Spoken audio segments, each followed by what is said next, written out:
Welcome to Bert's Garage, a YouTube miniseries dedicated to building an Exocet out of a fully functioning Mazda Miata.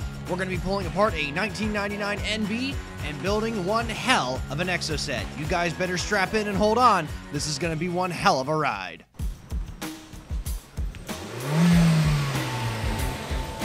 And first to arrive is Bert, avid YouTuber and 3D printing enthusiast. He likes big guns and he likes to go fast. And the next member of our team to arrive is Doug, all-around Miata expert and good guy to have on your side when you're working on a Miata, because he's never wrong, and he reminds you because he's never wrong. And last but not least to arrive is John, Miata expert, turbo expert, good all-around mechanic, and the guy you want to talk to about boost. If you want to go fast, he's the guy to talk to, especially in a Miata. And now that you've met our team, it's time to get to work. First things first, we're going to need tools and supplies. Here we have a bolt organizer, very, very important. It has 4 individual trays with several individual little pockets to put things. Make sure you label everything, because if you don't label things, you're gonna have a bad day. Second, really big stuff up top or really awkward things like camber bolts and things that are too big to fit in those. Obviously, you want to individually bag them and keep them together, or you're gonna have a bad day. Make sure you keep these in some sort of an order, that way so when you start rebuilding, you can work your way backwards from where you started. Now let's move on to tools that we're going to need. We're going to need a Master Mechanic tool set here. We have 1/4 inch, 3/8, and 1/2 inch drive. We're going to need sockets ranging from 27 millimeters all the way down to 8 millimeters, I think, is the smallest we need. All 6-point sockets, otherwise you're going to end up rounding bolts, and that's going to be a really bad thing, as well as a large breaker bar. Then we're going to need screwdrivers, from flathead and Phillips head screwdrivers all the way down to the smallest ones for those pesky trim pieces, an impact driver, impact bolt, universal joints, painter's tape, magnetic trays for your bolts, deep well sockets, needle nose pliers, dikes, a larger pair of dikes, and a flashlight. And now that we've got that figured out, let's get to work. What's going on, guys? I'm Doug. We're going to be working here on Bert's Miata. We're starting the process of tearing apart the interior. What we're going to be doing today is we are going to be removing the seats. We're going to be removing the plastic trim and inevitably the soft top from the car. To get started with that, we're actually going to come over here. We're going to remove the seats first. Then we're going to remove the trim and the rear carpet, so that way we have access to everything back in behind there. We're going to put the top up. We're going to take the bolts out from underneath that, and then we're going to be removing the soft top here today. So we're going to get started with that to start getting our interior clear so we can get access to everything underneath. So with that, we're going to get started. We're going to start with the seats here, and what we need is a 14mm wrench. You probably want a 1/2mm ratchet for this. You're going to need a lot of leverage here. These are in pretty tight from the factory if they've never been removed before. What we're going to do first is we're going to remove the 2 that lead all the way up in the front of the seat. So you'll find those all the way up here, and you'll want the seat all the way back so that way you can get to those. And then once we get those 2 off, you'll want to take the seat, grab the lever down here, pull this up so the seat will release forward, and then you'll want to grab a hold of the latch at the front so you can slide the seat all the way up, and then you can get access to the rear 2 back here.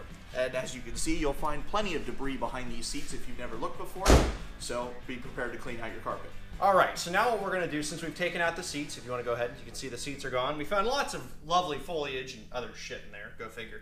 So now we got to take off the backrest and the, I guess you call this the windbreaker, whatever you want to call it. We got to take off 2 different bolts. So there's a PH3 bolt here at the top on the back. So you want to go ahead and take this thing out. Sometimes these things can be really tight. Some penetrating oil will do you a lot of good in spots like this.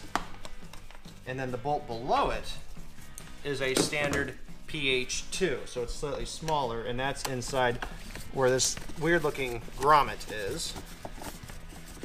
You take that out on both sides. And then this part lifts right out, just like that. So if you were to actually end up putting in a roll bar or a hard top, you'd have to take this part out anyway. So whenever you're tearing your Miata apart to do your build, save all your parts and all your bolts. We're just putting these inside little Ziploc bags and labeling what they're to, because if you can resell these, you can recoup at least some of your build costs, or at least beer money, which is always important. So here what we're doing next is we're going to be removing all of the hardware to inevitably remove this side trim piece once we get the carpet away. As you can see, we've cleared everything out of the space over here, so we've got room to work. What we're going to be doing is we are going to be removing, there is a 17mm bolt right underneath this little guy, and we're just going to pull and pop that right off. If you have a little trouble with this, Get a little screwdriver under there. Just be careful if you plan to reuse these, which you probably don't, but careful with these. They could break off very easily. And we have a 17mm hardened bolt up here for the seatbelt tower, and we have an identical bolt down here at the bottom, which is mounting the seatbelt to the side of the chassis. Removing both of these is going to make it easy to pull the seatbelt up and out of the way as we need to for removing trim panels. And lastly, we have one more of these little bolts nuts right here at the side that holds the soft top boot onto the car. We're just going to need a Phillips screwdriver to remove that out here. So just real quick, we are going to take our ratchet and our 17mm, and we're going to break these loose. So you'll see there will be lots and lots of spacers on here, things to keep this bolt up, away, and intact. You'll find this at the upper tower as well as the lower. And these have a very, very specific order to keep them back in order. So if you are planning on putting this back in any way, shape or form, intact as it is, keep a good eye on these bolts. So what we've got going on here now at this point is we need to, now that we've removed hardware and seatbelts from the trim panels, the last element to getting these away cleanly is going to be starting to remove the carpet down here. This carpet, pretty old, and it's pretty well weathered, if you will, so we'll find that this is going to be very hard. It's going to be very crusty.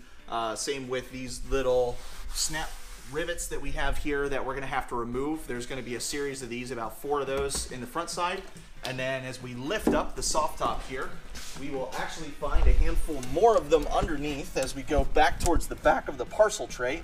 You may or may not be able to see that, but they will be along there.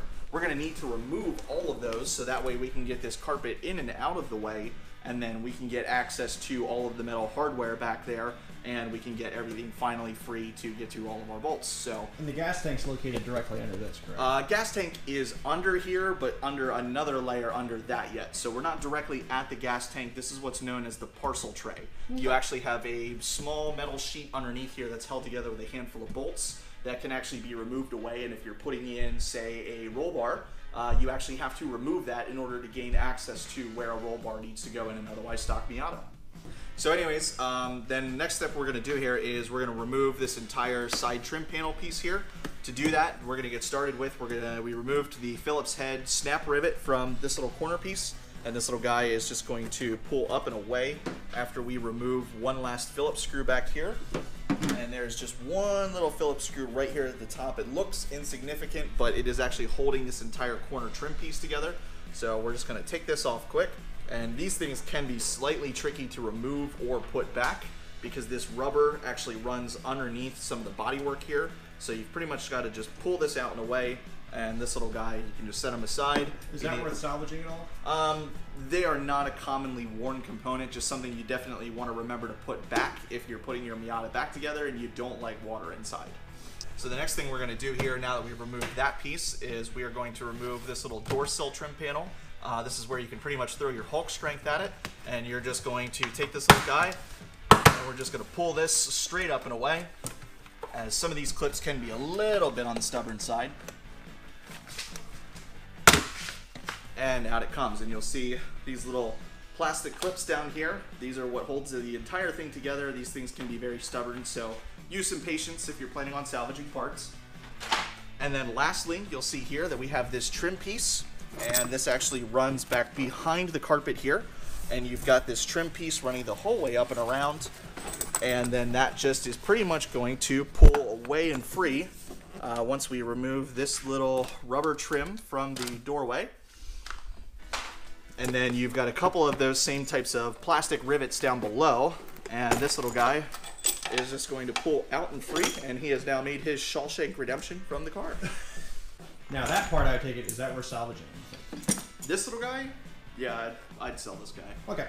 This is probably worth, I mean, you know, it might be $5 or $10, but you know, $5 or $10 here, $5 or $10 there. Inevitably, you're recovering a couple of dollars towards the entire cost, and maybe it's giving your friend a case of beer for coming and helping you do this because you wanted to commit suicide after the first day. And if you did, that is not what happened. And you probably want to call the suicide prevention hotline in that case. But anyways, yeah, so finding little panels like this, there's some desirable parts, and for everybody that doesn't know, this little guy right here, you'll find these on most Miatas if they're not broken away already.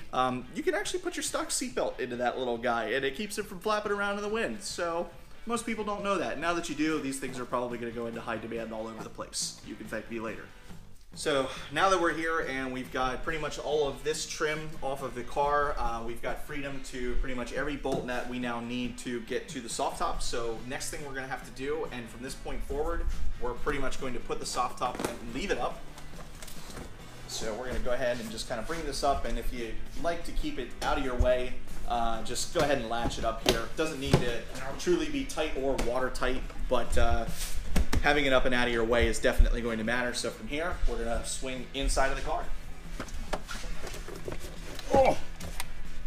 So now you should be able to see, now in this particular example, most of these little plastic rivets that should have been intact have pretty much fallen apart over the years, and you can actually see the metal rail underneath, and that is what holds the rain rail onto the car. So what we're going to need to do is each one of these 10mm bolts, and you'll find them pretty much through the entire perimeter of the inside. I think there's a total of 12 here. You'll need to remove all of them. You'll think that you've gotten most of them taken out, but remember there is one more and a very difficult to find place that you almost can't see if you're holding a tool, and it's all the way to the inside of that metal rail. Right there where I'm holding. So make sure that you remove those ones too, because when you go to take everything apart and you can't figure out why it's not coming apart, it's probably those bolts. All right, so we are in one of the last stages of the interior trim here. We are going to remove the parcel shelf carpet, and so that way, up here. Yep, we're going to remove the parcel shelf carpet up here, and this is going to come out. But now that we have removed the rain rail bolts and all of these little plastic tabs that held the carpet to the rain rail, there's one last thing keeping this carpet in place, and that is going to be right back here in the corner. You will actually find these little bump stops back here with a little Phillips head. So we're going to take this little guy right here, and we are going to remove this little bump stop. These are not very large bolts, so they'll come out pretty quickly. And then we'll just want to remove this entire unit right here and set these aside. You won't be needing these if you are not returning your carpet. And now that that is out, we're going to go ahead and remove this nice dirty dingy piece. And you'll find lots of lovely years of goodness underneath there. So now you'll see here we have open access to the parcel shelf, and back where all of these are actually in fairly good condition, but you can see some rust developing up here, fairly typical on these. And the last thing we're going to need to do from the inside is these little metal sections here are actually what is holding your rain rail onto the car. And these, for the most part, just pull free like such. You'll have one large one here, goes along the entire rear extension. And then we have here these two sections at the side. You'll find one on either side. They just, again, pull away. And these guys here are the last pieces that hold your rain rail on. And we can pretty much, if you want to, you don't have to here, but you can start to kind of pull this away from the car. You can do it via the top, or you can try and grab a hold of the rain rail, but not exactly necessary at this point in time, because we can also do this from outside of the car. So you'll also want to disconnect the defroster. If you have one, you'll find the plug down below here. Right there. So you can just go ahead and disconnect that guy, and we'll just make sure there is still a ground all the way up against the top up here, but that is attached to the top and should come away with the entire unit. We just need to make sure it's disconnected from the body for when we do so. Okay. These will do just fine. No problem with a bigger tool. Smaller, always an issue. No pun intended? Plenty of pun intended. Okay, plenty of pun intended. So what next thing we need to do is we're going to go ahead and bring the soft top down. Undo the latch if you happen to have done the latch.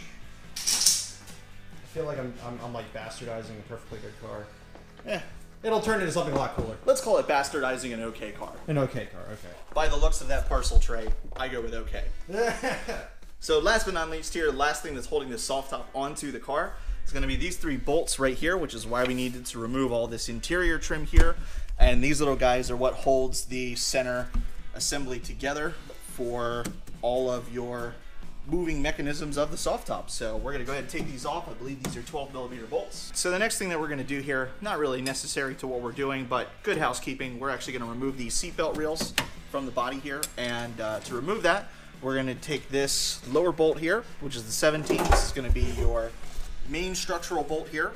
And then there is one more up at the top, and you'll find that by moving the seatbelt reel out of the way, and that will actually be over on this side, which looks to be a 10 by my best judgment, and probably going to be proven wrong when I actually go find the socket that I need.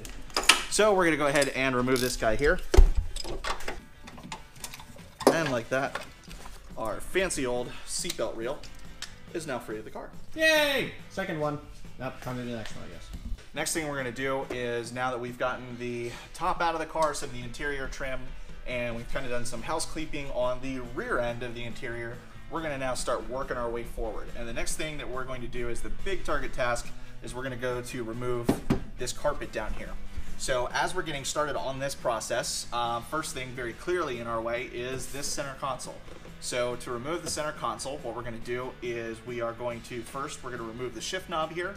And if your vehicle is still parked on the ground, definitely make sure your e-brake is nice and pulled up and you've got the vehicle stationary, because you might try and pull it out of gear when you go to twist this off of here. Some of these things can be on pretty well, but to take the shift knob off, you're just going to grab a hold of it in one hand and you're going to twist counterclockwise, and this guy is just going to thread right off of there.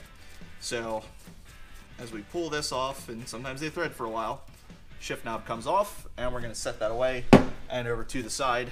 They make nice souvenirs, by the way. So that's clear. Next thing we're going to do is we're going to find all of the bolts that hold this guy onto the car. And you'll find, if you have, like this guy here, the 99 2000 model has the dreaded NB1 center console that has no usable cup holder known to mankind. And it also has an ashtray, talking about how antiquated the vehicle still was in 1999. So to remove the ashtray, we're going to take this guy here, flip it open, grab a hold of it firmly, and we're just going to pull straight up and away and out. So this guy just comes out nice and easy, and we can set that aside, and you'll see right down here, this is where one of your screws is going to be. Also, we're going to move back to the center console lid, and we're going to open this guy up, and you'll find in here, mind the things you'll find from previous owners, and also the change that doesn't even good for fast food. And you'll find two screws back here as well. They'll be back in the rear portion. We're going to take those out. And then also, we're going to take a flathead screwdriver here like so. And we're going to locate these little tabs right up here at the side. So these little guys, you just kind of got to get underneath of them and pop them away. They do have a little hinge. And you'll find, hey, look at that. There is your hidden screw. So we're going to go ahead and start removing some of these.